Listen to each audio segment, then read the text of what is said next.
October 15th, 2023. Mike Tyson hadn't cried in 20 years. The man who'd terrified opponents with his rage, who'd bitten off ears and destroyed careers, stood frozen as 8-year-old Sofia Martinez wrapped her tiny arms around his massive frame and whispered, "Please don't let them take me." Her mother had been murdered 3 hours earlier. 2 gunshots to the head. Sofia had watched from the closet. The police wanted to place her in protective custody. Child Services had the paperwork ready, but Sofia refused to let go of Mike's hand. She'd been coming to his gym for 6 months, the quiet kid who swept floors and watched him train other children. What Mike didn't know was that Sofia's killer had been watching the gym, watching her. The same man who'd destroyed Mike's childhood was back to finish what he'd started 30 years ago. Before we jump back in, tell us where you're tuning in from, and if this story touches you, make sure you're subscribed because tomorrow I've saved something extra special for you. The fluorescent lights of Gleason's boxing gym cast harsh shadows across the concrete floor as Mike studied Sofia's tear-streaked face. Her grip on his calloused hand was surprisingly strong for someone so small, her knuckles white with determination. Detective Rivera stood near the heavy bags, his notebook tucked away, clearly uncomfortable with the standoff that had been going on for the past hour. "Sofia, mija," Detective Rivera tried again, his voice gentle but strained. "We need to get you somewhere safe. There are nice people who—" No. The word came out as a whisper, but it carried the weight of absolute refusal. Sofia pressed closer to Mike's leg, her other hand clutching the worn fabric of his gray sweatshirt. "I stay with Mike." Mike felt something twist in his chest, a sensation he hadn't experienced since he was Sofia's age. The gym around him, his sanctuary for the past 5 years, suddenly felt too small, the walls pressing in like the corners of a boxing ring where there was nowhere left to retreat. The familiar smell of leather and sweat, usually comforting, now seemed thick and suffocating. "Kid's been through enough today," Mike said, his voice coming out rougher than intended. He cleared his throat, tried again. "Maybe we can figure something else out." Detective Rivera's expression softened with understanding, but his duty remained unchanged. "Mike, you know it doesn't work that way. She's a witness to a homicide. Until we catch who did this to Carmen, Sofia needs professional protection." The mention of Sofia's mother hit the room like a body blow. Carmen Martinez had been one of the few parents who'd trusted Mike with their children without question, never asking about his past or demanding references. She'd worked double shifts at the hospital just to afford the modest fee he charged for training. 3 mornings a week she'd drop Sofia off before her shift, and the little girl would quietly organize equipment, sweep the floors, and watch Mike work with the older kids. Sofia had never asked to train herself. She just wanted to be there, in the warmth of the gym's routine, away from whatever chaos waited at home. Now Mike understood why. "The killer," Mike said, keeping his voice low so Sofia wouldn't hear the details. "Any leads?" Rivera shook his head. "Professional job. No prints, no witnesses except—" He glanced down at Sofia. Carmen was mixed up in something, or someone wanted it to look that way. "We're checking her connections, but so far, nothing." Mike's jaw tightened. Carmen had been clean. He was certain of it. She'd talked about her dreams for Sofia, about saving money for college, about keeping her daughter away from the streets that had claimed so many other kids in the neighborhood. Whatever had happened, Carmen hadn't brought it on herself. The gym's front door chimed as another detective entered, this one older, with silver hair and tired eyes that had seen too much. He approached Rivera with measured steps, and they spoke in hushed tones near the entrance.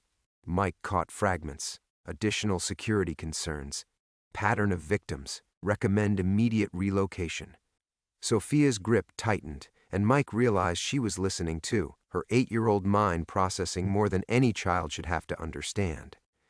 He knelt down to her level, his knees creaking against the concrete. "Hey," he said softly, "look at me." She lifted her head, revealing dark eyes that held too much fear and too much intelligence. In them, Mike saw something that made his stomach drop, a recognition he'd hoped never to see in a child's face. Sofia had learned, in the span of a few terrible hours, that the world was not safe, that the people meant to protect her could be taken away without warning. "Mike will keep you safe?" she asked, her voice barely audible over the distant hum of traffic outside. The question hung in the air like smoke, and Mike felt the weight of it settle on his shoulders. How could he promise safety when he'd never been able to guarantee it for himself? How could he protect her when he'd failed to protect so many others over the years? But looking into Sofia's eyes, seeing the desperate hope there, Mike found himself nodding before his rational mind could intervene. "Yeah, kid, I'll keep you safe." Detective Rivera stepped closer, his expression conflicted. "Mike, I understand what you're trying to do here, but—" The older detective interrupted with a sharp whistle. Both Rivera and Mike turned as the man held up his phone, his face grim. "We got a problem," he announced. Security cameras across the street caught someone watching the building for the past 2 hours. Male, approximately 60, stayed in position until the coroner's van left. He paused, meeting Mike's eyes. Whoever killed Carmen Martinez isn't finished. And now he knows exactly where to find the girl. The silence that followed the detective's words felt like the moment before a knockout punch lands, suspended, inevitable, crushing. Mike's hand instinctively moved to Sofia's shoulder, pulling her closer against his leg. The gym that had been his refuge for 5 years suddenly felt exposed, its windows too wide, its exits too few. "Show me," Mike said, his voice carrying the same controlled intensity he'd once used before stepping into the ring. The older detective, his badge read Detective Barnes, turned his phone screen toward them. The grainy security footage showed a figure in a dark coat standing beneath a streetlight, unnaturally still among the usual foot traffic of Prospect Heights. Even through the pixelated image, there was something deliberate about the man's posture, something patient and predatory. "Motherfucker," Mike muttered under his breath, then immediately glanced down at Sofia. But she was studying the phone screen with the same intensity, her dark eyes processing details that no child should have to catalog. "I've seen him before," Sofia whispered, so quietly that Mike had to lean down to hear her. "By our building. Mama said not to talk to strangers, but he always smiled and waved." The bottom dropped out of Mike's stomach. This wasn't random. Whoever had killed Carmen had been planning it, watching them, learning their routines. The same routines that brought Sofia to this gym 3 mornings a week. Detective Rivera was already moving, pulling out his radio. "We need patrol units on this location now, and I want child services here within the hour." "No," Sofia said again, but this time the word came out sharp and desperate. Her small fingers dug into Mike's sweatshirt. "Please, Mike, don't let them take me." Mike looked around his gym, really looked at it, through the eyes of someone trying to keep a child safe. The heavy bags hung like shadows in the fluorescent lighting. The ring dominated the center space, its ropes and posts creating sightline obstacles. The back office where he kept his desk and a small cot for late nights had only one exit. This place that had saved him, given him purpose after his career ended in disgrace and his world fell apart, was no sanctuary for an 8-year-old girl being hunted, but it was all he had to offer. "Barnes," Mike said, straightening to his full height. "How long do we have before this asshole makes his move?" The older detective studied Mike with calculating eyes. "You're thinking like this is your fight, Tyson, but you're not 25 anymore, and this isn't the ring. This is a little girl's life." Mike felt the familiar heat rise in his chest, the same anger that had gotten him into trouble so many times before. But Sofia's presence kept it in check, forced him to breathe through it, to think instead of react. "I know exactly what this is," Mike said quietly, "and I know what happens to kids when the system fails them." Something in his tone made Detective Rivera look up from his radio. The gym fell silent except for the distant sounds of Brooklyn evening traffic and the hum of the old heating system Mike kept meaning to replace. Mike had built this life carefully, brick by brick, after everything else had crumbled. The gym wasn't much, a converted warehouse space in a neighborhood that real estate developers hadn't discovered yet. But it was honest work, clean work. Every morning he unlocked the doors and transformed the space into something that mattered. Kids from the projects came here to learn discipline instead of destruction. Mothers like Carmen trusted him with their most precious things. The heavy bag nearest to them still swayed slightly from the training session that had been interrupted hours ago when Detective Rivera first walked through those doors. Mike remembered the sound of gloves hitting leather, the rhythm of jump ropes on concrete, the easy chatter of kids who felt safe enough to joke around. Normal sounds, safe sounds. Now the silence felt dangerous. "Mike," Detective Rivera said, his voice gentler now, "I've read your file. I know what you've been through. But Sofia needs professionals, people trained for witness protection." Mike's jaw tightened. People trained for witness protection. Like the social workers who'd failed him when he was Sofia's age. Like the trainers and managers who'd looked the other way when they should have protected him. Like every adult who'd had the power to change everything and chose silence instead. Sofia shifted against his leg, and he looked down to find her watching him with those two intelligent eyes.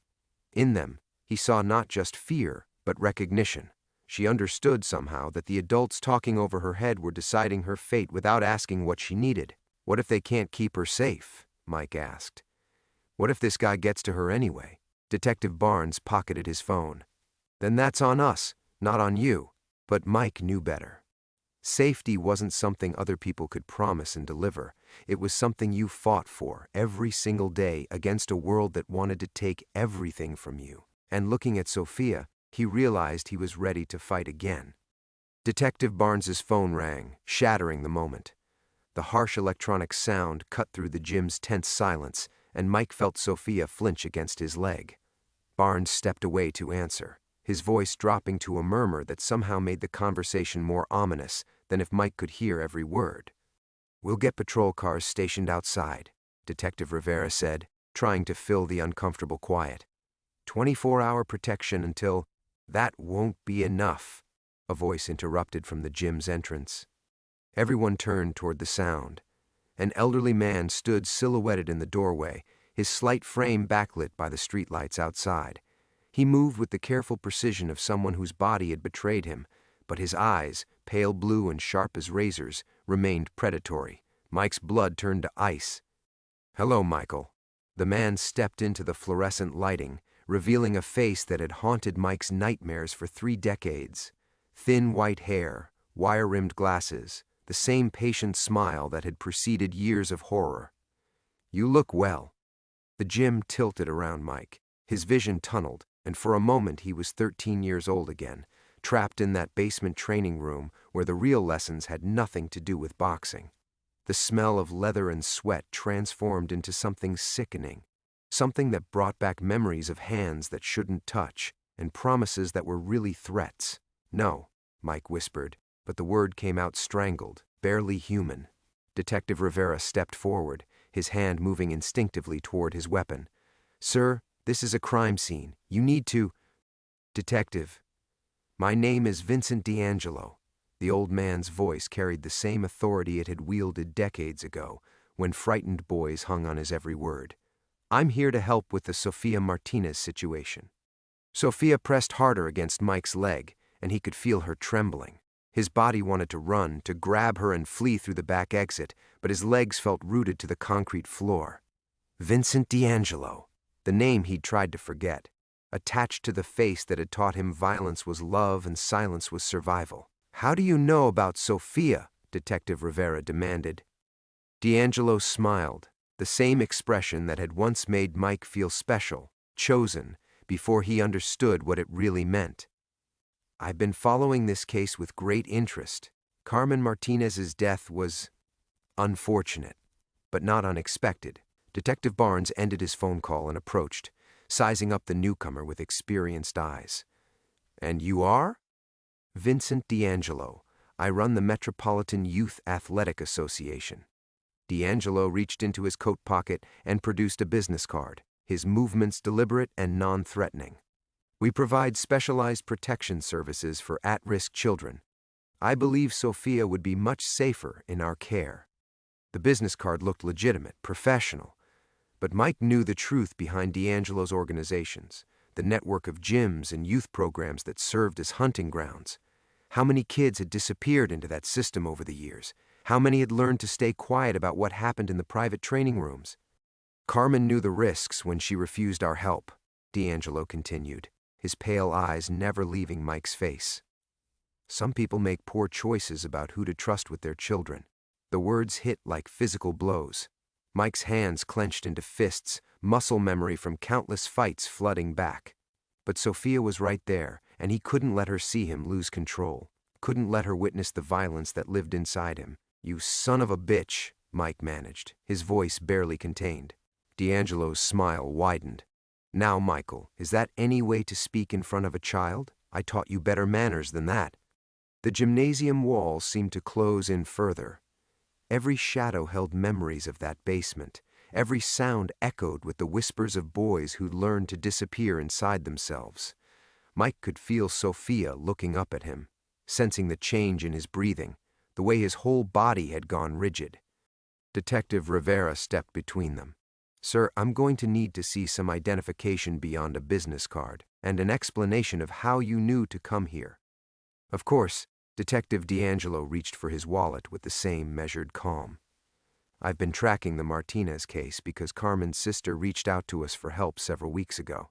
She was concerned about her sister's associations." Mike's mind reeled. Carmen had never mentioned a sister, never spoken of any family beyond Sofia. But D'Angelo specialized in creating believable lies, in building trust with authorities who should know better. "The truth is," D'Angelo said, his voice taking on a tone of paternal concern, "Sofia isn't safe anywhere near Michael Tyson. Some men never recover from their traumatic childhoods. They become dangerous to the very children they claim to protect." Sofia's small hand found Mike's, her fingers intertwining with his calloused ones. In that moment of contact, something crystallized in Mike's mind. D'Angelo hadn't just killed Carmen.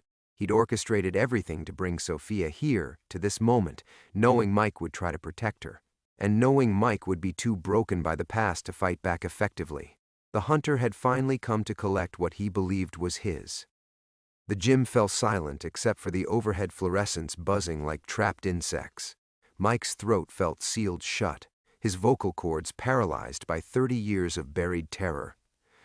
D'Angelo stood there with that patient smile, the same expression he'd worn when explaining to terrified children why they needed to stay quiet about their special training sessions. Detective Rivera's radio crackled to life. "Unit 7 requesting backup on the Martinez surveillance.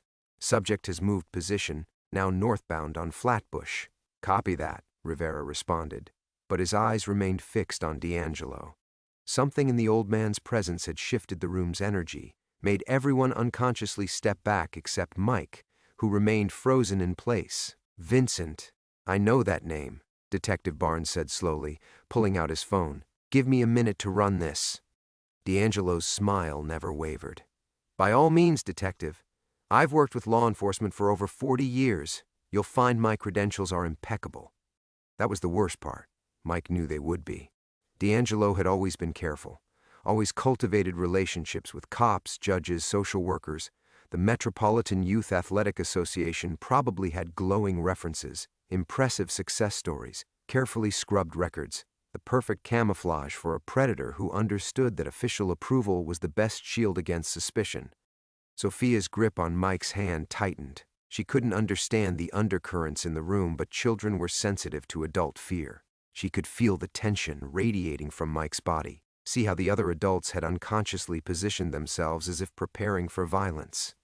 "Sofia, sweetheart," D'Angelo said, his voice taking on the gentle cadence that had once made Mike feel safe. "You don't need to be afraid anymore. I have a lovely facility upstate where you'll be protected. Other children your age, trained counselors, proper security." No, the word came out as a whisper, but it carried absolute conviction. Sofia pressed closer to Mike's leg. "I want to stay with Mike." D'Angelo's pale eyes flicked to Mike's face, and in them was a flash of the cruelty that lived beneath the grandfatherly facade. Michael has always been selfish with the things he loves, even as a boy. The comment hit Mike like a sledgehammer to the chest. It carried decades of manipulation, the twisted logic D'Angelo had used to justify his crimes. "You wanted this. You asked for special attention. You never said no." "I think," Detective Rivera said carefully, "we need to slow down here. Mr. D'Angelo, I appreciate your organization's interest, but Sofia's placement isn't going to be decided right now, in the middle of an active investigation." "Of course not," D'Angelo agreed. "But time is a luxury we don't have. The man who killed Carmen Martinez isn't finished. He's methodical, patient. He'll wait for the right moment when Sofia is vulnerable. The way D'Angelo spoke about the killer, with such intimate knowledge of his methods, made Mike's skin crawl. But the detective seemed to interpret it as professional expertise, the kind of insight that came from years of working with at-risk children. Detective Barnes looked up from his phone, frowning. Your organization checks out.